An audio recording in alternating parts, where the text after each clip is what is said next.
قل هذه سبيلي أدعو إلى الله. Assalamualaikum warahmatullahi wabarakatuh. Alhamdulillah kita ketemu lagi di channel pemberantas kemaksiatan kaum muslimin. Dan seperti biasa, sebelum kita masuk ke pembahasan kaum muslimin, kami ingatkan untuk kaum muslimin yang belum subscribe ke channel ini, silahkan subscribe supaya bisa mendapatkan notifikasi ketika ada video-video yang terbaru yang kita upload di channel ini. Dan untuk yang sudah subscribe, kami ucapkan jazakumullahu khairan katsiro.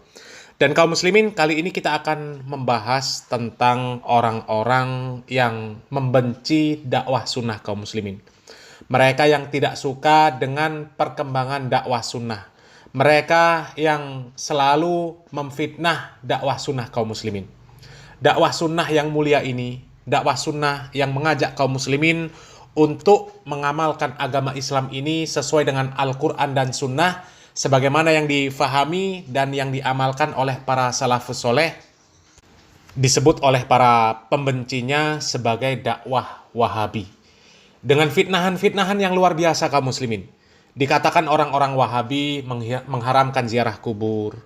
Orang-orang Wahabi mensyirikan orang-orang yang berziarah kubur.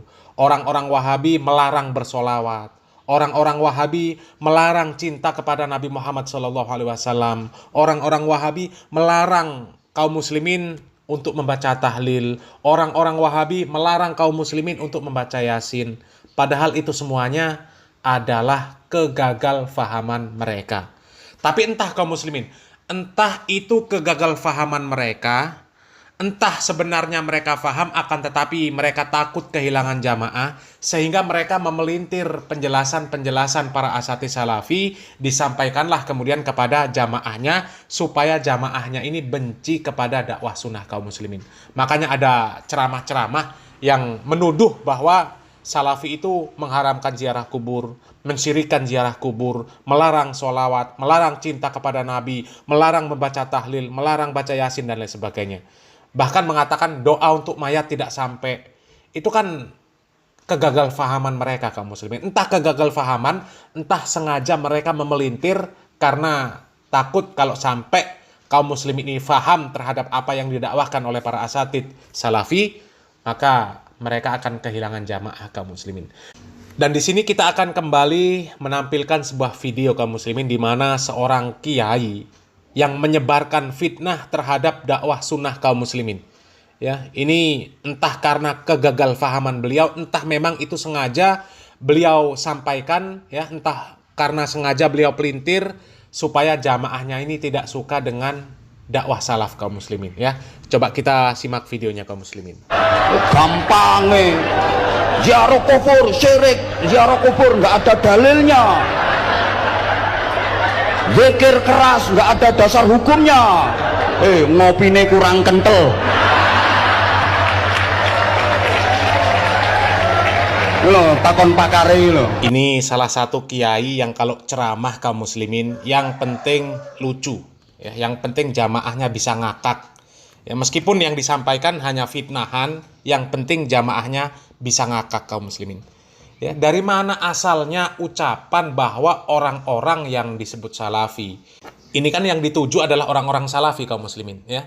Dari mana orang-orang salafi mengatakan bahwa ziarah kubur itu nggak ada dalilnya? Dari mana orang-orang Wahabi disebutkan mengatakan bahwa ziarah kubur itu syirik? Coba, mana ada para asatidz salafi yang mengatakan seperti itu kaum muslimin? Mana ada dakwah yang disebut Wahabi oleh mereka yang mengatakan bahwa ziarah kubur nggak ada dalilnya, ziarah kubur itu syirik? Coba. Innalillahi wa inna ilaihi rajiun. Ini benar-benar fitnah yang kejam kaum muslimin, ya. Coba simak kajian-kajian yang disampaikan oleh para asatidz salafi mengenai tentang ziarah kubur.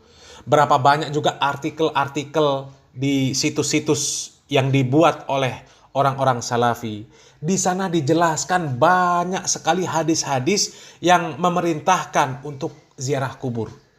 Disampaikan hadis-hadis, dijelaskan hadis-hadis mengenai ziarah kubur kaum muslimin. Bahwasanya Rasulullah SAW memerintahkan berziarah kubur. Ya, salah satunya di mana Rasulullah Shallallahu Alaihi Wasallam bersabda, "Nahaitukum an ziyaratil kubur, fazuruha." Ini hadis riwayat Muslim. Ya, dahulu aku melarang kalian untuk berziarah kubur, maka sekarang berziarahlah. Hadis riwayat Muslim. Kemudian Rasulullah Shallallahu Alaihi Wasallam pernah suatu waktu mendatangi makam ibunya, makam umiknya. Kemudian beliau memohonkan ampunan kepada Allah Subhanahu Wa Taala untuk umiknya. Kemudian Allah Subhanahu Wa Taala melarangnya. Akan tetapi kemudian Rasulullah Shallallahu Alaihi Wasallam meminta izin supaya diperbolehkan untuk menziarahi kubur ibunya. Lalu diperintahkan oleh Allah Subhanahu Wa Taala, dibolehkan Allah Subhanahu Wa Taala, fazurul kubur fa innaha tudzakirul maut. Maka berziarah kuburlah, diperbolehkan karena berziarah kubur itu mengingatkan kalian kepada kematian. Hadis riwayat Muslim. Ya. Banyak kaum muslimin penjelasan-penjelasan para asatidz salafi yang menjelaskan tentang ziarah kubur. Ya. Akan tetapi memang ada ziarah kubur yang tidak sesuai dengan tuntunan. Itulah yang dilarang. Kemudian orang-orang memelintir, ya ini untuk membuat provokasi, bahwasanya orang-orang salafi, orang-orang wahabi melarang ziarah kubur, mengharamkan ziarah kubur, mensyirikkan ziarah kubur, mengatakan ziarah kubur nggak ada dalilnya. Inna lillahi wa inna ilaihi rajiun. Ini fitnah yang luar biasa kaum muslimin ya. Nanti kita akan teruskan kaum muslimin, kita lanjutkan dulu videonya kaum muslimin. Jabat tangan selesai sholat nggak boleh. Rasulullah nggak pernah. Zaman Rasulullah nggak ada. Salaman musafahah apa eleke? Salaman musafahah habis sholat nggak boleh. Wong bernising lho oleh. Ngregetno. Bar ngising oleh kok salaman, bar sholat gak oleh. Tuh, itu gagal faham kaum muslimin. Gagal faham terhadap ceramah-ceramah para asatidz salafi ya. Biasanya orang yang seperti itu ya, itu cuma mendengarkan ceramah-ceramah secara singkat ya, cuma mendengar sekilas, kemudian langsung menyimpulkan sesuatu, langsung memvonis. Jadi hasilnya seperti itu, gagal faham ya. Kalau orang-orang yang sudah ngaji betul sama para asatidz salafi, yang sudah konsentrasi ketika mendengarkan penjelasan para asatidz salafi, ini mendengarkan ceramah Pak Kiai ini, ya mereka cuma mesam-mesem saja ya. Ini Kiai gagal faham ini ya. Kita lanjut lagi kaum muslimin. Gak tahu krungu hadis nih, wong loro ketemu terus fayatasofahani, terus piye ngene? Lali aku sampean. Sing pokoknya qabla ayat tafarraqa kuwi lho. Terus pundi hadise lali aku. Ngono, meneng kon mak ngono. Pokoke di sepuro kabeh sak gurunge pisah lho, iku lho. Ya gak kudu apal nek wong NU ngene iki, Bro. Tak apal sementing cetha. Ono sanate jelas kok.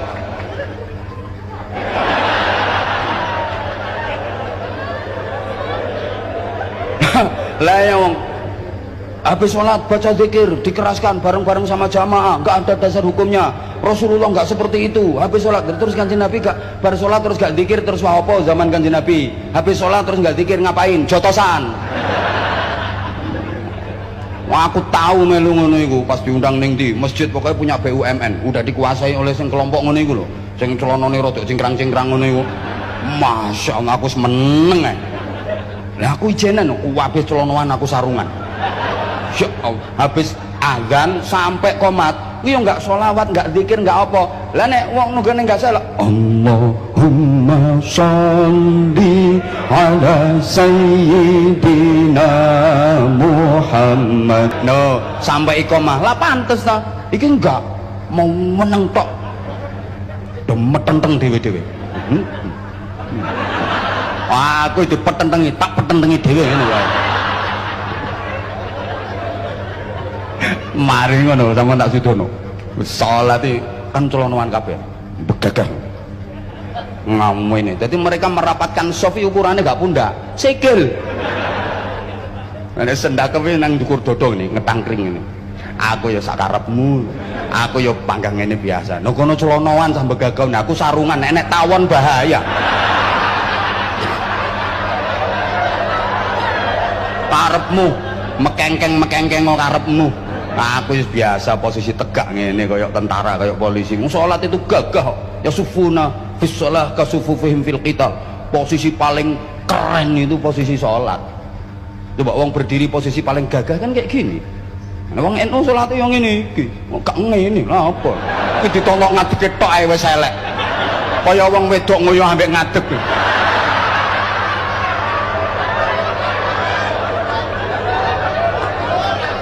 Ajur ya wis kok.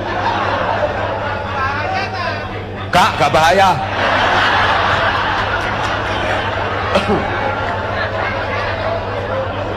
Loh, jadi masyarakat ini sekarang harus dijelaskan yang logis. Kalau nggak logis nggak iso masyarakat. Nah, kaum muslimin, kata Pak Kiai tadi, Pak Kiai ini pernah diundang di sebuah masjid milik BUMN yang sudah dikuasai oleh orang-orang yang cingkrang-cingkrang. Kita tahulah arahnya kemana itu kita tahu, ya.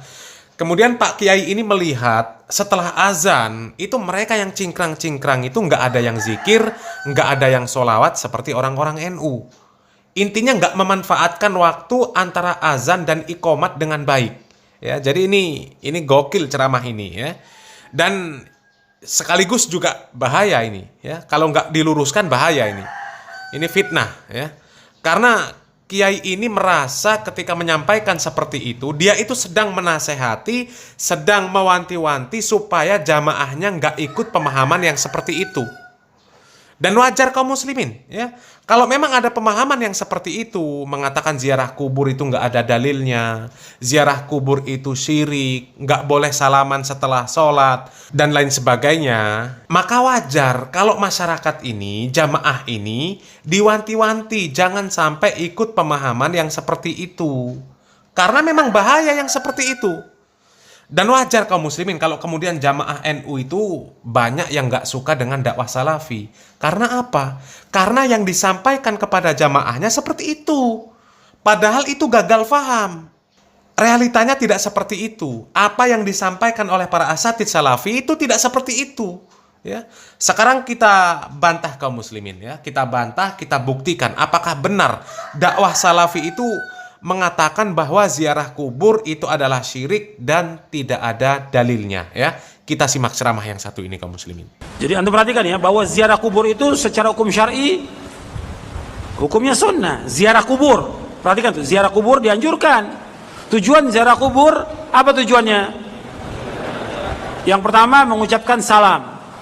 Kita baca assalamualaikum ahlad diyar minal mu'minin wal muslimin wa inna insyaallah bikum lahiqun nas'alullah lana wa lakumul afiyah.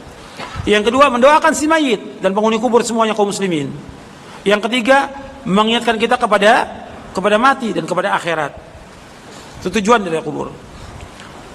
Kalau ada orang ziarah kubur tujuannya dia untuk berdoa di sana, minta-minta di sana, jatuhnya syirik. Maka saya sebutkan yang dilarang ini dalam ziarah kubur dua macam. Yang pertama, perbuatan yang diharamkan dan merupakan sarana kepada kesyirikan, artinya jalan kepada kesyirikan. Seperti apa? Meminta berkah kepada penghuni kubur, tawasul kepada Allah melalui penghuni kubur, sholat di sisi kubur, meninggikan kubur, membangun kubur, dan yang lainnya.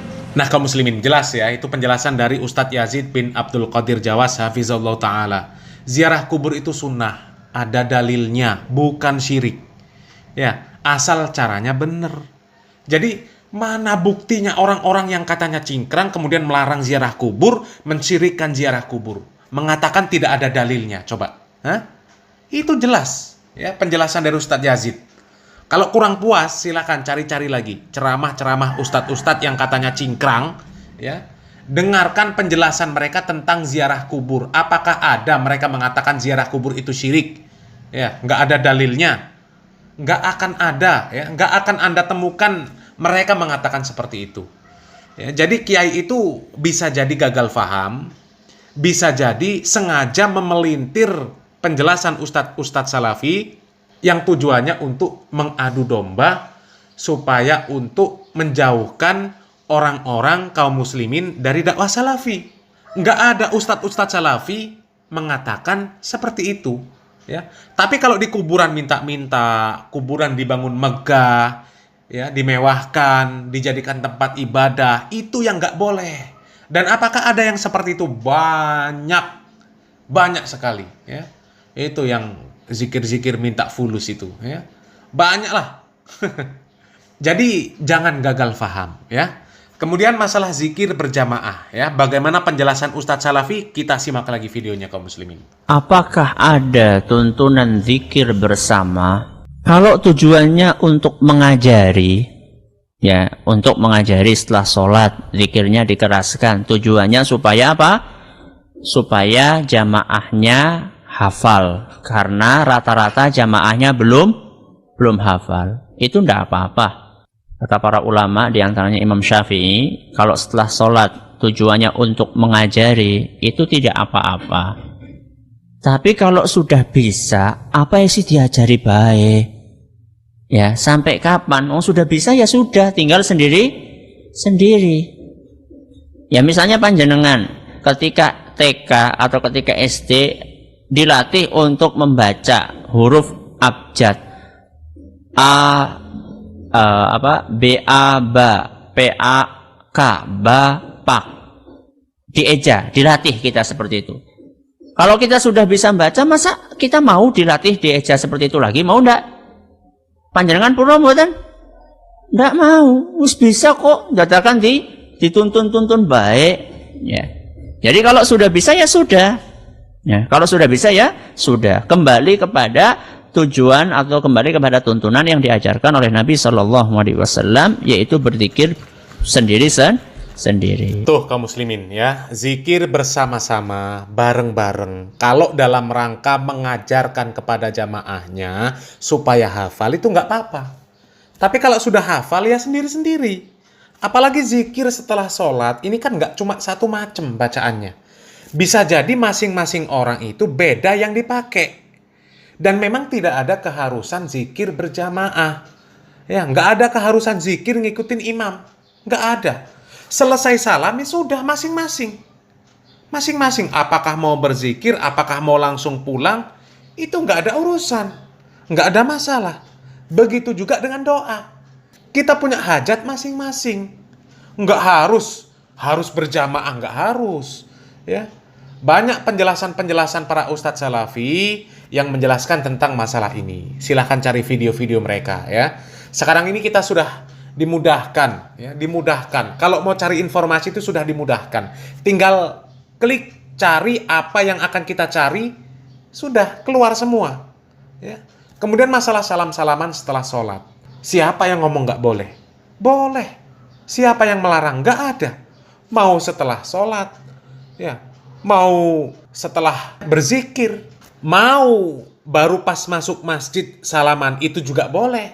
Ya, termasuk itu kata Pak Kiai tadi, keluar dari WC, boleh. Yang dilarang itu mengatur atau mengkhususkan waktu untuk salam-salaman dan menjadi sebuah amalan tetap, itu yang nggak boleh. Ya. Dan banyak video-video penjelasan para ustadz-ustadz salafi mengenai masalah salaman. Boleh. Siapa yang mengatakan nggak boleh? Boleh. Mau habis salam, assalamualaikum warahmatullah, assalamualaikum warahmatullah, salaman. Nggak apa-apa. Tapi kalau mengkhususkan tempatnya, waktunya, itu yang nggak boleh. Ya. Kemudian masalah azan, antara azan dan iqomat. Ya, masalah waktu antara azan dan iqomat. Orang salafi memang nggak ada yang menggunakan waktu antara azan dan iqomah untuk nyanyi-nyanyi pakai mic, nyanyi-nyanyi macem-macem lah. Ya, ada yang katanya sholawatan, ada yang memang nyanyi. Ya, kata mereka tuh nyanyi yang Islami. Ya, nggak ada memang. Mereka justru memanfaatkan waktu antara azan dan iqomah untuk berdoa. Karena itu adalah waktu yang mustajab. Antara azan dan iqomah itu adalah waktu yang mustajab untuk berdoa. Dan kalau sudah selesai berdoa, kalaupun mereka berzikir, nggak akan berisik. Cukup diri mereka sendiri yang dengar. Nggak kayak orang-orang kalau zikir suaranya dikencangkan. Sehingga mengganggu orang lain yang sedang khusyuk berdoa. Apalagi yang nyanyi-nyanyi pakai mic setelah azan, ya, antara azan dan iqomat. Di sana ada orang yang sedang sholat sunnah, ada yang sedang berdoa, mereka sedang khusyuk, yang berzikir, ya. Ini malah diganggu dengan nyanyi-nyanyi pakai mic. Apalagi biasanya anak-anak ributnya, masya Allah, ya. Jadi harapan kami, cobalah ya, simak benar-benar kajian-kajian Ustadz-Ustadz Salafi sebelum mengomentari. Ya, fahami betul. Karena kalau nggak difahami dengan betul, takutnya nanti gagal faham dan menjadi fitnah. Seperti apa yang disampaikan Pak Kiai tadi. Ya, dan banyak bukti mereka itu yang gagal faham. Mengatakan orang-orang yang jenggotan, cingkrang melarang ziarah kubur, mengharamkan ziarah kubur. Padahal nggak ada yang melarang ziarah kubur. Siapa melarang ziarah kubur? Itu sunnah ya. Tapi entahlah, yang seperti itu apakah memang mereka ini gagal faham atau memang sengaja memelintir perkataan para asatidz salafi yang tujuannya adalah untuk menjauhkan jamaahnya dari dakwah salafi, untuk menanamkan kebencian kepada jamaahnya terhadap dakwah salafi ya. Wallahu a'lam bishawab. Mudah-mudahan Allah Subhanahu wa taala memberikan taufik dan hidayah kepada kita semuanya. Barakallahu fikum. Wassalamualaikum warahmatullahi wabarakatuh.